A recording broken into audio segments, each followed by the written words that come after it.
पिछली क्लास में हमने पिछले साल का एक नीट का पेपर डिस्कस किया था, जिसके हमने कुल 10 क्वेश्चंस डिस्कस किए थे। और ये आपको बताया था मैंने पिछली बार कि रिवीजन का बेस्ट तरीका इस टाइम पे यही है कि आप नीट के प्रीवियस ईयर पेपर उठाएं और फिर उनको क्वेश्चन बाय क्वेश्चन सॉल्व करें और उस हर क्वेश्चन में जो थ्योरी इन्वॉल्व हो उसको ब्रीफली एक बार रिव्यू करें। तो इस तरह से क्या होगा, हर टॉपिक के क्वेश्चंस आप कर पाएंगे और हर टॉपिक के लगभग जो सारे इम्पोर्टेंट सब टॉपिक्स है उनके भी क्वेश्चंस की आप थ्योरी की ब्रीफिंग कर पाएंगे आराम से। तो एक पूरा रेंडमनेस हो जाएगा और उससे क्या होगा, हर टॉपिक आप टच कर पाओगे। ऐसे एक चैप्टर अगर आप लेके बैठोगे तो फिर क्या होगा कि आप शायद उस चैप्टर में ज़्यादा टाइम लगा दो और पीछे के चैप्टर रह जाएं। तो उसी सीरीज़ में आज हम आगे के क्वेश्चन ले रहे हैं, सेम क्वेश्चन पेपर के। तो आइए देखते हैं। तो ये रहा हमारा क्वेश्चन पेपर। तो 11th क्वेश्चन पे आते हैं। तो क्वेश्चन ये है कि two similar thin equiconvex lenses of focal length f each are kept coaxially in contact with each other such that the focal length of the combination is f1। अब आप देखिए क्वेश्चन में ये कहा गया है कि दो इक्वी कन्वेक्स लेंस है। चलो भाई, दो इक्वी कन्वेक्स लेंस हमने बना दिया, सही है। अच्छा, अब इन दोनों इक्वी कन्वेक्स लेंस का फोकल लेंथ है f और f ईच, और इस कॉम्बिनेशन का फोकल लेंथ f1 है। तो इसके लिए आपको लेंसेज इन कांटेक्ट का फॉर्मूला पढ़ना पड़ेगा। तो आइए ज़रा इसको रिव्यू करते हैं हम लोग। लेंसेज इन कांटेक्ट का फॉर्मूला रिव्यू करते हैं। सो लेंसेज इन कांटेक्ट का इक्विवेलेंट फोकल लेंथ का फॉर्मूला होता है 1/f1 in air and 1/f2 in air. f equivalent 1/f equivalent दोनों को अलग अलग एयर में जो उनका फोकल लेंथ होता है वो यहाँ सब्स्टिट्यूट करेंगे। इसी को पावर के फॉर्म में भी लिखा जाता है p1 + p2। ध्यान रहे कि इसमें जो कन्वर्जिंग लेंसेज होंगे, यानी कन्वर्जिंग लेंस कन्वेक्स लेंस होता है अगर मीडियम एयर हो तो जो कन्वर्जिंग लेंस होंगे या कन्वर्जिंग पावर्स होंगे या फोकल लेंथ्स होंगी उनको पॉजिटिव पुट करना है और जो डाइवर्जिंग होंगे उनको नेगेटिव पुट करना है। तो ये ब्रीफिंग हो गई इसकी। मोर देन वन लेंसेज भी रहेंगे तो हम इसी तरह से अप्लाई करेंगे अगर वो कांटेक्ट में है तो ये हमारा साइन कन्वेंशन भी हो गया। अब यहाँ पे फोकल लेंथ है आपका f1 है, कैपिटल F1। तो 1/कैपिटल F1 को हम क्या लिख सकते हैं, 1/कैपिटल F1 को हम लिख सकते हैं 1/कैपिटल F1 को हम लिख सकते हैं 1/f + 1/f। Since both are converging in nature, so it is 2/f. So what we are getting is f1 is f/2। अब क्वेश्चन में एक ट्विस्ट है। क्वेश्चन ये कहता है कि इन दोनों के लेंसेज के बीच के मीडियम को हमने ग्लिसरीन से भर दिया। तो हमने क्या किया, हमने ग्लिसरीन ली और ये जो हिस्सा है वो हमने ग्लिसरीन से भर दिया, ऐसे भर दिया इसको। अब भाई साहब हुआ ये कि दो बाई कन्वेक्स लेंस पहले से यहाँ थे और बीच में एक बाई कनकेव लेंस बन गया। अब इस बाई कनकेव लेंस का फोकल लेंथ कितना होगा। तो अब यहाँ थोड़ा दिमाग लगाने का है, और दिमाग यूँ लगाने का है कि भाई एक बाई कन्वेक्स लेंस का जो फोकल लेंथ होता है, पहले लेंस मेकर फॉर्मूला पहले तो आप रिवाइज कर लो एक बार। लेंस मेकर फॉर्मूला क्या होता है, लेंसेज की फोकल लेंथ निकालने का फॉर्मूला होता है 1/f, जिसको कि आप पार इन एयर भी कहते हैं, and that is μ2/μ1। μ2 is the medium of the lenses and μ1 is the surrounding medium, -1/r1 यानी फर्स्ट सरफेस। ये फर्स्ट सरफेस है, ये दूसरा सरफेस है जिससे पहली बार रे टकराएगी वो फर्स्ट सरफेस होता है 1/r2। और इसमें r1 r2 को साइन कन्वेंशन के साथ डालते हैं। तो जब हम बाई कन्वेक्स लेंस की बात करते हैं, जब हम इसकी बात कर रहे हैं यहाँ पे, तो इस बाई कन्वेक्स लेंस के फोकल लेंथ जिसको कि हमने f लिखा है, एक जो बाई कन्वेक्स लेंस है यहाँ पे, उसको हम लिख सकते हैं μ-1। अब देखिए उसका r1 जो होगा वो कितना हो जाएगा, वो पॉजिटिव हो जाएगा। ये देखिए ये जो हिस्सा है इसका सेंटर ऑफ कर्वेचर जो है वो राइट साइड को पड़ेगा। तो राइट साइड को पड़ेगा तो इसका मतलब हम इंसिलेटर के डायरेक्शन में जा रहे हैं। तो ये वाला जो r1 होगा ये पॉजिटिव होगा, दोनों r बराबर है वो पॉजिटिव होगा। और दूसरा वाला जो r2 होगा, ये दूसरा वाला जो सरफेस है इसका, उसका सेंटर ऑफ कर्वेचर इधर लेफ्ट को आएगा, तो इसका मतलब हम इंसिडेंट रे के ऑपोजिट डायरेक्शन में नापने जा रहे हैं उसको, तो वो नेगेटिव होगा। तो इस तरह से ये फॉर्मूला आता है म्यू माइनस 1 इंटू 2/r। अब भाई साहब ये जो बाई कनकेव लेंस बीच में बना है, इसकी भी रेडियाई ऑफ कर्वेचर्स दोनों सरफेसेस की सेम टू सेम है। अच्छा, इसकी रिफ्रैक्टिव इंडेक्स अलग हो सकती है, ये रिफ्रैक्टिव इंडेक्स इसका ग्लिसरीन का रिफ्रैक्टिव इंडेक्स यूजी होगा, तो ये डिफरेंट हो सकता है, लेकिन रेडियाई ऑफ कर्वेचर सेम है। तो ये जो फोकल लेंथ होगा ये बाई कनकेव लेंस का, ये कितना होगा इसको डिस्कस कर लेते हैं जरा। तो इसको हम क्या लिख सकते हैं, देखिए सब कुछ सेम होगा, सब कुछ सेम होगा, बस होगा ये कि जिस R1 को हम पॉजिटिव लिख रहे थे वो इसके लिए इसका पहला सरफेस जो होगा वो नेगेटिव हो जाएगा और दूसरा सरफेस का रेडियस पॉजिटिव हो जाएगा। म्यू ऑब्वियसली अलग होगा, वहाँ म्यू ऑफ ग्लिसरीन होगा। तो उसको अगर हम एफ डैश लिखते हैं, ठीक है, अगर इसकी फोकल लेंथ को हम एफ डैश लिखते हैं तो 1/f डैश को क्या हम लिख सकते हैं, 1/f डैश को हम लिखेंगे, सब कुछ सेम रहेगा, बस आंसर हमारा आएगा नेगेटिव में, ठीक है, ये आ जाएगा। और यहाँ पे हम म्यूजी लिखेंगे यानी ग्लिसरीन, सही है। ग्लिसरीन की रिफ्रैक्टिव इंडेक्स दी हुई 1.5 और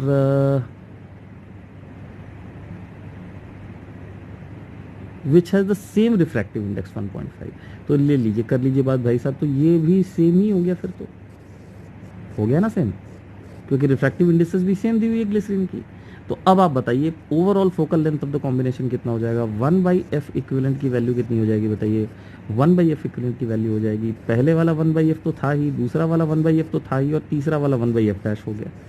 अब आप इन तीनों की वैल्यू को क्लब कीजिए, तो बताइए क्या आंसर आएगा। तो इन दोनों को जब हमने क्लब किया था, आप इसको स्किप ही कर जाओ, इसको लिखने की जरूरत नहीं है, अभी डायरेक्ट इस पर फोकस करो आप।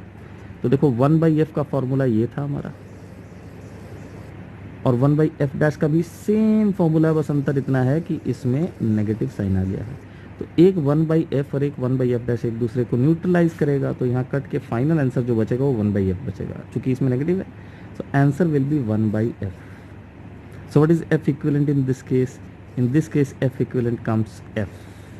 अब आपका f1 कितना था, f/2 था, तो आपका आंसर कितना है f इक्विवेलेंट का, f that is twice of f1, ठीक है।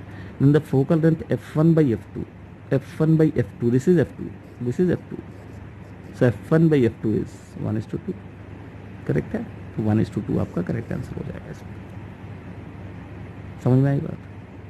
तो अब ये तो इसलिए इतना लंबा बताया गया कि यहाँ आपको ये समझाया जाए कि किस तरह से, देखिए लेंस आपको लेंसेज इन कॉन्टैक्ट का फॉर्मूला भी बताया गया यहाँ पे, है ना। आपको क्या क्या बताया गया यहाँ पे, आपको लेंसेज इन कॉन्टैक्ट का फार्मूला देखिए बताया गया है, उसके बाद आपको लेंस मेकर फार्मूला भी बताया गया और इसका थोड़ा सा सिनॉप्सिस भी दिया गया है, देखिए लेंस मेकर फार्मूला यहाँ पे बताया गया आपको, ठीक है। उसके बाद फिर क्वेश्चन को एग्जीक्यूट किया गया। अब अगर आपको इतना कुछ पता है, आपको ये पता है कि हाँ भाई एक कन्वेक्स बाई कन्वेक्स लेंस और एक बाई कनकेव लेंस होगा, तो दोनों की फोकल लेंथ का जो फॉर्मूला होगा वो बिल्कुल सेम टू सेम होगा, बस डिफरेंस कहाँ पे होगा, एक में पॉजिटिव होगा एक में नेगेटिव होगा, अगर उनके सरफेसेज आइडेंटिकल है रेडियस ऑफ कर्वेचर और रिफ्रैक्टिव इंडेक्स की। तो ये चीज़ तो ऐसे ही दिमाग में फॉर्मूला आइडेंटिकल तो ऐसे ही आ जाएगी। तो जब सोचेंगे कि भाई टोटल 3 जिसमें एक पॉजिटिव एक नेगेटिव कट गया तो एक के बराबर ही आया, सही है ना। तो पिछला वाला जो इसको मतलब मौखिक रूप से कैलकुलेट कर सकते हैं कि पिछला वाला जो 1/f आया था हमारा, जो हमारा प्रीवियस वैल्यू आया था जब केवल 2 लेंसेज यहाँ बाई कन्वेक्स वाले थे, तो 1/f1 जो हमारा आ रहा था वो कितना आ रहा था, that is 1/f plus 1/f, and in the second case 1/f2 is how much, that is simply 1/f, because 1/f positive is cancelled by 1/f negative। तो एक लाइन में बन जाएगा ये क्वेश्चन, बट उसके लिए आपको ये पूरा जो है पता होना चाहिए पहले से। चलिए इसको मैं सेव करता हूँ और अब हम नेक्स्ट क्वेश्चन पे जाएंगे। तो अगला क्वेश्चन क्या है भाई, increase in temperature of a gas filled in a container with would lead to, बताइए गैस की टेम्परेचर बढ़ा रहे हैं, है ना। तो गैस की टेम्परेचर अगर हम बढ़ा रहे हैं, आइडियल गैस तो नहीं लिखा हुआ लेकिन यही मान के चलेंगे कि आइडियल गैस की बात हो रही है, तो क्या बढ़ जाएगा उसका, क्या उसका मास बढ़ जाएगा। मास तो तब बढ़ेगा जब नंबर ऑफ मोल्स बढ़ेंगे, ठीक है। फिल्ड इन अ कंटेनर है, लीकेज भी नहीं कंटेनर में। Increase in its kinetic energy, now gases के केस में, आइडियल गैसेस के केस में जो काइनेटिक एनर्जी हम लिखते हैं per mole, that is equal to 3/2 RT। This is kinetic energy per mole, correct है ना। टेम्परेचर बढ़ाने से काइनेटिक एनर्जी ऑब्वियसली बढ़ेगा। डिक्रीज इन प्रेशर, नहीं, टेम्परेचर बढ़ाने से प्रेशर डिक्रीज नहीं करेगा, because you are filled in a container. अगर वॉल्यूम कांस्टेंट हुआ तो pressure will be directly proportional to temperature. Decrease in the intermolecular distance, that is also not possible. Intermolecular distance जो है उस पर भी फर्क नहीं पड़ेगा, क्योंकि जब टेम्परेचर बढ़ती है तो जनरली जो है चीज़ें एक दूसरे से दूर भागती हैं, ठीक है। तो इसका करेक्ट आंसर जो होगा वो इंक्रीज इन काइनेटिक एनर्जी होगा। चलिए अब हम आते हैं अगले क्वेश्चन पर। अगला क्वेश्चन है, an electron is accelerated through a potential difference of 10,000 volt, it's D Broglie wavelength is near. ये सिंपल सा क्वेश्चन है मॉडर्न फिजिक्स का। डी ब्रोगली वेवलेंथ के बारे में अगर आपने पढ़ा होगा तो उसका फॉर्मूला पढ़ा होगा। क्या होता है डी ब्रोगली वेवलेंथ का फॉर्मूला? डी ब्रोगली वेवलेंथ का फॉर्मूला होता है lambda equal to h by p. P is the momentum of the particle, lambda is the wavelength of matter wave. Matter particle को वेव की तरह represent किया गया है डी ब्रोगली पोस्टुलेट में, और उसमें बताया गया है कि लैम्डा जो होगा मैटर वेव का wavelength, that is h by p, where h is the Planck's constant. अब यहाँ मोमेंटम नहीं दिया रहेगा डायरेक्टली, तो यही देखिए पिछली क्लास में मैंने बताया था। बताइए मोमेंटम और काइनेटिक एनर्जी का क्या रिलेशन होता है? पी स्क्वायर बाई 2m की वैल्यू किसके बराबर होती है? k के बराबर होती है। तो इसी p को आप लिख सकते हो 2m इंटू काइनेटिक एनर्जी का रूट, लिख सकते हो। अच्छा, अभी काइनेटिक एनर्जी भी नहीं दिया रहेगा तो कोई चार्ज पार्टिकल को अगर वोल्टेज से एक्सेलरेट करेंगे तो काइनेटिक एनर्जी को कितना लिख सकते हैं? That is charge particle multiplied by जिस वोल्टेज से उसको एक्सेलरेट किया गया। तो बेसिकली h की वैल्यू जो आएगी वो कितनी आएगी? दैट इज सॉरी लैम्डा की वैल्यू कितनी आएगी? लैम्डा की वैल्यू आ जाएगी h डिवाइडेड बाई p, और p की जगह ये और k की जगह फिर ये, so it is under root of 2m है q एंड v।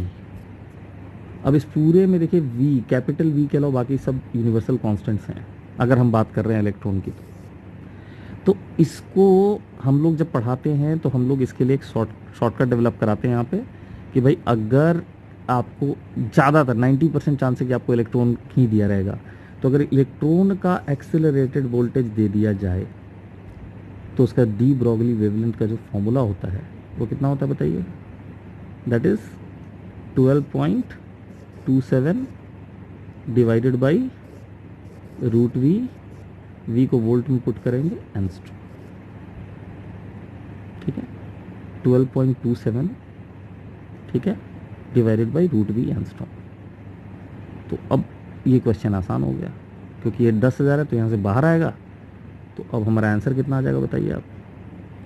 v की जगह 10,000 पुट करेंगे तो 10,000 बाहर आएगा 100, 10 टू पावर माइनस 10 वहाँ पे है और 2 माइनस होगा पावर में, 10 to power minus 12, so it is 12.27 into 10 to power minus 12, that should be the correct answer। तो आपको ये रटना पड़ेगा क्योंकि ज़्यादातर इलेक्ट्रॉन्स के ही क्वेश्चन मिलते हैं। वोल्टेज दिया रहता है, लैम्डा पूछता है, लैम्डा दिया रहता है, वोल्टेज पूछता है, ठीक है।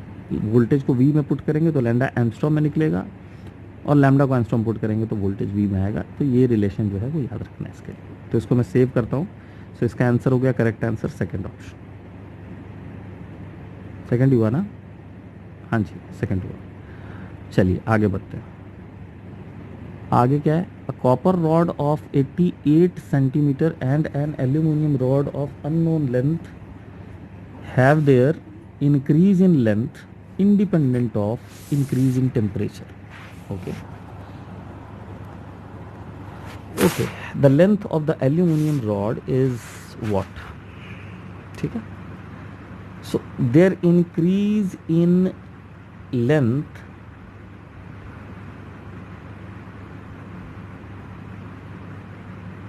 independent of increase in temperature, the length of aluminum rod is, so that means जितना डेल्टा L 88 सेंटीमीटर 88 सेंटीमीटर के इस कॉपर रॉड का होगा, राइट, उतना ही डेल्टा L अननोन लेंथ के इस एल्यूमिनियम रॉड का भी होगा for same temperature rise. What is delta L due to linear expansion, thermal linear expansion, that is original length of the rod into coefficient of linear expansion multiplied by delta T. Delta T is the change in temperature, and delta of copper is equal to delta of aluminum in this case. So what is delta of copper? It is 88, let's keep it in centimeter, into alpha. Now what is alpha of copper? Alpha of copper is 1.7 into 10 to the power minus 5. Length of aluminum we don't know, and its alpha is 2.2 into 10 to power minus 5. So it is 1.7 10 to power 10 to power, and delta T will be cancelled out. Yeah, independent of increase in temperature. Correct है, तो delta T तो cancel out हो जाएगा. So basically हमारा जो L आता है वो आता है 88 सेंटीमीटर. हालांकि ये क्वेश्चन बहुत करेक्टली नहीं लिखा हुआ, इस क्वेश्चन की इंफॉर्मेशन जो है वो पर्याप्त नहीं है. जो लैंग्वेज है यहाँ पे वो बहुत absurd सा है कि have their increase in length independent of the increase in temperature, their difference in length, ये लिख सकते थे आप, ठीक है, या दोनों का लेंथ इक्वल बढ़ता सेम टेम्परेचर पे. So language is not proper. So it is 88 into 1.7 divided by 2.2. So 2.2 will cancel it, and that will be equal to 40. So it is 17 4 just 68 centimeter.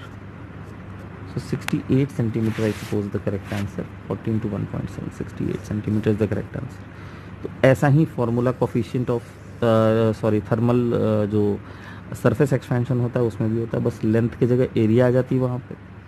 और वॉल्यूम एक्सपेंशन का formula जो होता है वो भी इसी तरह का होता है. Change in area is equal to initial area into alpha delta t, and change alpha नहीं होता यहाँ पे, यहाँ कोफिशिएंट ऑफ लीनियर एक्सपेंशन के जगह कोफिशिएंट ऑफ सरफेस एक्सपेंशन होता है, और वॉल्यूम के केस में यहाँ पे गामा होता है, coefficient of volumetric expansion, in case की आगे कभी वो क्वेश्चन मिले आपको.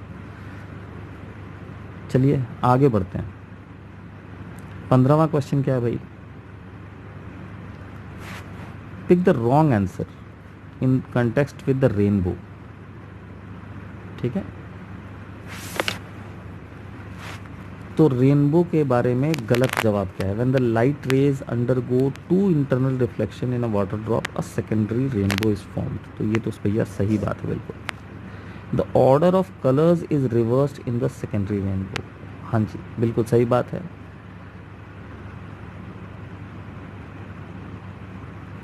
क्योंकि आप देखिए ना, डबल यहाँ पे होगा ना रिफ्रैक्शन. यहाँ पे जैसे लाइट इंटर करी, अब ये लाइट क्या होगा, ये ऐसे टूटेगा.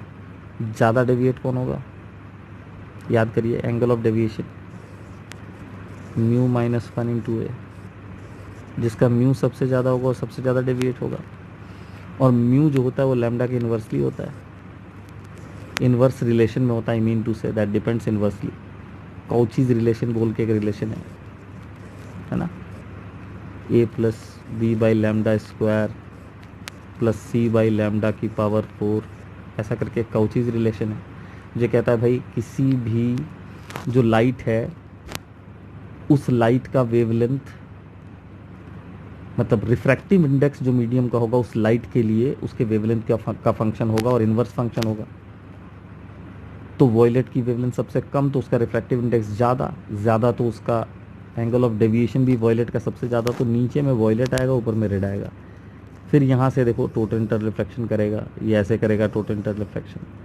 अब ये देखो ये वॉयलेट वाला है, अब ये यहाँ से निकला, ये यहाँ से निकला.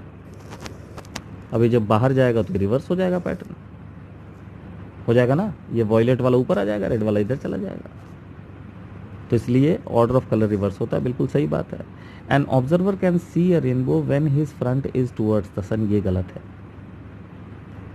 ठीक है, सनलाइट इधर से आएगी और ये इधर से मान लो सनलाइट आ रही है और ये TIR हो रहा है 2 बार, तो जो रेनबो बनेगा वो दूसरी साइड में बनेगा. तो अगर आप सन के तरफ मुंह करके खड़े हैं तब आपको रेनबो नहीं दिखेगा. ठीक है, व्हेन इज फ्रंट टुवर्ड, ये गलत है. Rainbow combined effect of dispersion, refraction, reflection of sunlight, ये भी सही है, इसमें भी प्रॉब्लम नहीं है। Fourth option is also correct. तो मेरे हिसाब से जो थर्ड ऑप्शन है उसमें प्रॉब्लम है, तो यही हमारा करेक्ट ऑप्शन है, क्योंकि हमें रॉन्ग आंसर यहाँ पे चुनना है। नेक्स्ट क्वेश्चन पे जाते हैं। अरे 15 के बाद ये है हमारा क्वेश्चन नंबर 16। तो क्वेश्चन नंबर 16 कहता है body weighs 200 newton on the surface of the earth, how much will it weigh halfway down to the centre of the earth. बहुत सिंपल सा क्वेश्चन है ग्रेविटेशन का। तो इसके लिए आपको पहले सीखना पड़ेगा ये जो एक्सेलरेशन ड्यू टू ग्रेविटी का फॉर्मूला होता है वो क्या होता है। तो आइए थोड़ा पढ़ा भी देते हैं, क्योंकि उद्देश्य तो पढ़ाना ही है। तो देखिए एक्सेलरेशन ड्यू टू ग्रेविटी को जी डैश कहते हैं। अगर सरफेस पे होगा तो जी, और कहीं होगा तो जी डैश। तो एच हाइट पे इसका एक्सप्रेशन भी जानना है और डी डेप्थ पे इसका एक्सप्रेशन भी जानना है, दोनों जानना है। तो अगर आप डी डेप्थ पे हो तो भाई साहब इसका एक्सप्रेशन उस केस में होगा, अब कहाँ से आए ये तो पढ़ाने का अभी समय है नहीं, तो जो की फॉर्मूले हैं वो बताया जा सकता है, उसको थोड़ा अध्ययन कीजिए जाके।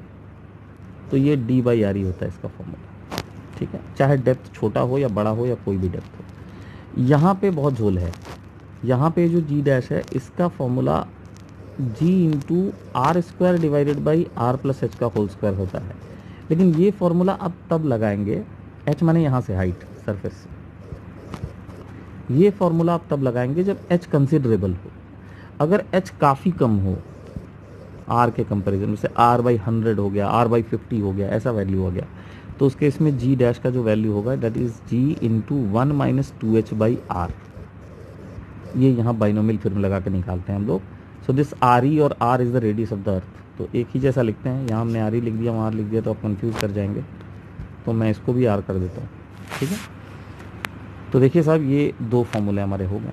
तो अब हमें क्वेश्चन निकालना का हाफ वे डाउन निकालना है, तो ऑब्वियसली फॉर्मूला हमारा ये एप्लीकेबल होगा, ये नॉलेज के लिए बता दिया, ठीक है। तो इसमें आप वैल्यू डालिए, हाफ वे डाउन का मतलब रेडियस के आधे डेप्थ पे, तो जी की वैल्यू हो जानी है r by 2 upon r which is g by 2। तो जी डैश का वैल्यू तो जी बाई 2 हो गया प्रभु। अब आप बताइए कि आपका वेट कितना होगा। तो नॉर्मल अगर सरफेस में है तो आपका वेट 200 न्यूटन है, तो अंदर जाएंगे जब जी आधा हो गया तो 100 न्यूटन हो जाएगा वेट आपका। तो ये वाला करेक्ट आंसर हो जाएगा इसका, क्लियर। आइए नेक्स्ट क्वेश्चन पे आते हैं। अगला प्रश्न ये है कि 6 similar bulbs are connected as shown in the figure with a DC source of EMF e and zero internal resistance, ठीक है। बल्ब लगे हुए हैं 6, है ना, 3 पैरेलल में और दोनों का 3 का कॉम्बिनेशन सीरीज में है, और ये हमारा ईएमएफ से लगा हुआ है, इसकी इंटरनल रेजिस्टेंस 0 है। The ratio of power consumption by the bulb when all are glowing and to the situation when 2 from the section A and 1 from the section B are glowing। अच्छा, पहली बार में सारे बल्ब जल रहे हैं, very good. तो उस समय पावर क्या होगा, और दूसरी बार में एक सेक्शन का केवल 2 बल्ब जल रहा है और एक सेक्शन का केवल 1 बल्ब जल रहा है, गुड। तो आइए बात करते हैं। तो देखिए सबसे पहले अगर हम हर बल्ब की रेजिस्टेंस को मान ले R, तो भाई साहब टोटल रेजिस्टेंस कितना हो गया बताइए। तो देखिए ये तीनों R हो गए पैरेलल में, इनकी कॉम्बिनेशन हो जाएगी R/3, सही है। फिर ये तीनों हो गए पैरेलल में, तो इनकी भी कॉम्बिनेशन हो जाएगी R/3, और ये R/3 ये वाला दोनों जो आर्म है वो सीरीज में आ जाएगा, so that will be 2R/3। तो 2R/3 का यहाँ पे नेट रेजिस्टेंस है केस 1 में। एक बार में पूरा पावर निकालिए, पावर कंजम्पशन हो जाएगा E square divided by R equivalent होगा सर्किट का। So it is, let it be P1, so it is E square and नीचे में 2R/3, तो 3/2R। ये हो गया पार्ट 1 का आंसर। अब आइए पार्ट 2 का आंसर करें। पार्ट 2 में कहता है सेक्शन ए से 2, अलग कलर का इस्तेमाल करते हैं यहाँ पे। सेक्शन ए से 2 बल्ब जलाएंगे हम लोग, लीजिए भाई साहब, सेक्शन ए से हमने 2 लिए and 1 from section B are glowing. ठीक से पढ़ना क्वेश्चन, पता चले लिखा आर नॉट ग्लोइंग। ठीक है, तो ये सब बहुत ध्यान से पढ़ना। जब मैं छोटा था तो मेरे से क्वेश्चन पढ़ने में जल्दीबाजी में बहुत गलती होती थी, तो उसको बहुत ध्यान से पढ़िएगा। ऑब्जेक्टिव एग्ज़ाम में फोकस बहुत ज़रूरी है। तो इस बार देखिए, ये हमारा बनता है कॉम्बिनेशन, ए और बी से कोई मतलब नहीं है, ये हमारा इक्विवेलेंट का कॉम्बिनेशन बनता है। तो इस बार रेजिस्टेंस कितनी हो जाएगी बताइए? ये आर और आर हो जाएगा पैरेलल में r/2, और r/2 के साथ आर हो गया सीरीज़ में, तो सीरीज़ में कितना हो जाएगा r equivalent? r/2 plus r, so this is 3/2 r. पिछले बार 2/3 आर था, इस बार 3/2 आर हो गया। तो हमारा पावर जो आ जाएगा वो कितना आ जाएगा? P2 E² divided by 3/2 r. ये मैथ तो सेम है, तो हमारा आंसर आ जाएगा 2/3 E² आर। तो अब चाहता क्या ये?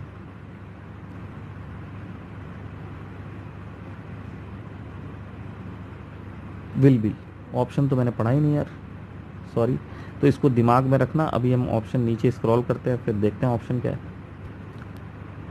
रेशियो निकालना है, रेशियो निकालना है हमें ऑप्शंस का। तो ऑप्शंस का रेशियो हमारा बताइए कितना आया था?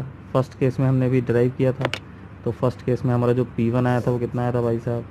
नीचे में था 2/3, तो 3/2 E² आर आया था। और P2 कितना आ गया था? P2 आ गया था 2/3 E² आर। तो इन दोनों का अगर हम रेशियो ले लें तो ये आ जाएगा मेरे ख्याल से 9/4।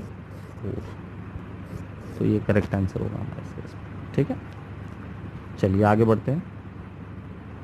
अगला क्वेश्चन है, for a p type semiconductor which of the following statements is true? Correct statement बताना है। So number 1, electron are the majority carriers and electrons are the majority carriers and trivalent atoms are dopants.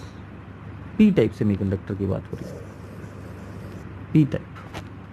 तो इसमें whole majority charge carriers होता है, तो ये तो बकवास लिखा हुआ स्टेटमेंट बिल्कुल। Hole are the majority charge carriers and trivalent atoms are dopants. अब बताइए, डोपेंट्स का मतलब जो जो डोनर एटम्स होते हैं। तो ट्राइवेलेंट मिलाएंगे, अगर देखिए पेंटावेलेंट मिलाएंगे तो 5 इलेक्ट्रॉन्स आएंगे, 4 एब्जॉर्ब होंगे कोवेलेंट बॉन्डिंग में और 1 बच जाएगा। ट्राइवेलेंट मिलाएंगे तो 3 इलेक्ट्रॉन, 4 गैप्स में 3 इलेक्ट्रॉन एब्जॉर्ब हो जाएंगे और 1 गैप यानी होल बच जाएगा। तो ये जो मामला लग रहा है ये मेरे को सही लग रहा है। Holes are the majority carriers and pentavalent atoms are dopants. Holes are majority carriers and pentavalent, तो ये ही सही ऑप्शन है। ठीक है, ये 4 जो है हमारे सेमीकंडक्टर में वॉइड्स होते हैं, और अगर आप ट्राइवेलेंट इम्प्योरिटी मिलाएंगे तो जो इलेक्ट्रॉन है अपना, वो ट्राइवेलेंट में जो 3 इलेक्ट्रॉन हमें मिलेगा, वो तीनों इलेक्ट्रॉन इन वॉइड्स के अंदर जाएगा और एक जो वॉइड है वो हमारी खाली रह जाएगी। ठीक है, तो होल्स एक्सेस में आ जाएंगे। तो पी टाइप सेमीकंडक्टर के लिए ये करेक्ट स्टेटमेंट है बिल्कुल। चलिए नेक्स्ट क्वेश्चन पे आते हैं। Average velocity of a particle executing SHM in 1 complete vibration.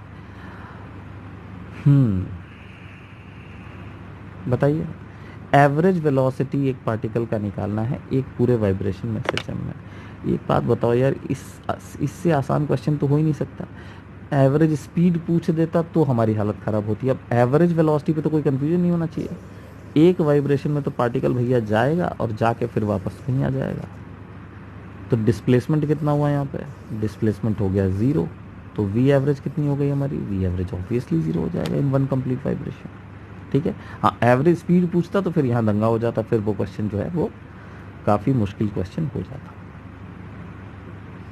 चलिए अब हम आते हैं अगले क्वेश्चन पे। ये भी बहुत आसान क्वेश्चन है। देखिए कितने आसान क्वेश्चन आते हैं। थोड़ा हिम्मत रखिए, थोड़ा रिवीजन कीजिए, बस कुछ है ही नहीं। स्पीड का ध्यान रखिए, फोकस रखिए कि एक बार क्वेश्चन पढ़े तो दिमाग में छप जाए, दोबारा से क्वेश्चन बार बार रेफर ना करना पड़े। The unit of thermal conductivities. तो थर्मल कंडक्टिविटी से संबंधित फॉर्मूला भी मैं बता दूँ एक, कि वो भी आपके काम आए और उससे यूनिट पता लग ही जाएगा। तो देखिए एक स्लैब है, इसका area of cross section A है, इसकी थर्मल कंडक्टिविटी K है। इधर का टेम्परेचर T1 है, इधर का टेम्परेचर T2 है। T2 की वैल्यू T1 से कम है। तो जो हीट है वो कंडक्शन से इसके एक फेस से दूसरे फेस की तरफ जाएगा, हॉटर टू कोल्डर फेस की तरफ। ये हीट के प्रसार का डायरेक्शन है। और इसका जो इन्वॉल्व्ड फॉर्मूला होता है वो होता है dQ/dt, मतलब rate of flow of heat is thermal conductivity into area into T1 minus T2 divided by length of the slab और थिकनेस ऑफ द स्लैब। तो यहाँ से आप निकाल लीजिए। तो देखिए dQ/dt जो हो गया ये है जूल पर सेकंड, तो ये बन गया वॉट। अच्छा भाई, ये है मीटर स्क्वायर में, ये है मीटर में, और ये है केल्विन में। सो इट इज़ वॉट पर मीटर पर केल्विन। ये इसका करेक्ट जवाब होगा। तो आज के 10 सवाल ये हुए और इससे रिलेटेड जो थ्योरेटिकल इन्फॉर्मेशन थी वो भी दी। अगले 10 सवाल हम फिर अगली क्लास में डिस्कस करेंगे और थोड़ा सा और रिवीजन करेंगे। मेहनत कीजिए, अभी कुछ दिन बचे हुए हैं, उसमें इसी तरह का अप्रोच लीजिए। अब हम तो 10-10 कर रहे हैं क्वेश्चन सॉल्व, ठीक है, क्योंकि हमें वीडियो बनाना और वीडियो लंबा होने से इरिटेटिंग हो जाता है। आप जब घर में बैठे तो एक सेपरेट पेपर लेके बैठे और इसी तरह से एक एक क्वेश्चन पिक करें और उस पर रिसर्च करें। अगर गलत पहले बना के देखें, सही हो जाए तो अच्छी बात है, तो भी देखिए कि मैंने जो लगाया बेस्ट मेथड है कि नहीं। गलत हो जाए तो देखिए गलत क्यों हुआ, नोट्स अपने निकालिए, उस नोट से पढ़िए, किताब से पढ़िए, भाई उससे रिलेटेड थ्योरी क्या है। तो इससे क्या होगा, आप हर टॉपिक को बार बार टच करते रहेंगे। क्वेश्चन मुश्किल नहीं आएंगे, क्वेश्चन ईजी ही आएंगे, ठीक है। तो जो उसकी बेसिक इन्फॉर्मेशन है, जो बेसिक कंसेप्ट है, वो आपको पता होना चाहिए। तो आज यहीं तक। Thank you so much.